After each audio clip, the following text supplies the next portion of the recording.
Hi అండి, నమస్తే. Welcome back to our channel. ఈరోజు వచ్చేసి థర్స్డే అండ్ సంకటహర చతుర్థి కూడా. అందుకోసం మార్నింగ్ లేచేసి ఇల్లంతా క్లీన్ చేసుకొని బయట ముగ్గు పెట్టుకున్నాను. తర్వాత పూజ అనేది చేసుకుంటున్నానండి. దానికోసము మనము ముడుపు కట్టుకుంటాము.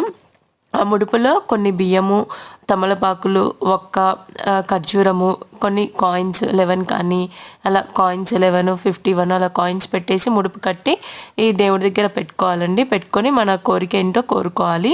అలా పూజ చేసుకున్న తర్వాత లంచ్ బాక్స్కి ప్రిపరేషన్ చేస్తున్నానండి. లంచ్ బాక్స్ వచ్చేసి నేను చపాతీ చేస్తున్నాను టిఫిన్ కింద. అండ్ కూర వచ్చేసి దోసకాయ కర్రీ చేస్తున్నానండి. ఇవాళ థర్స్డే సంకటహర చతుర్థి కదండి, అందుకే పూజ అనేది నాకు ఎక్కువ టైం పట్టేసింది. అందుకని దోసకాయ కర్రీ చేసేసానండి. దోసకాయ కర్రీ అయితే చపాతీలోకి, రైస్లోకి రెండింటికి పనికొస్తుంది కదా అనేసి దోసకాయ కర్రీ చేసేసాను. అది ఈజీగా కూడా అయిపోతుంది. స్నాక్స్ కింద కీర, క్యారెట్, ఆరెంజ్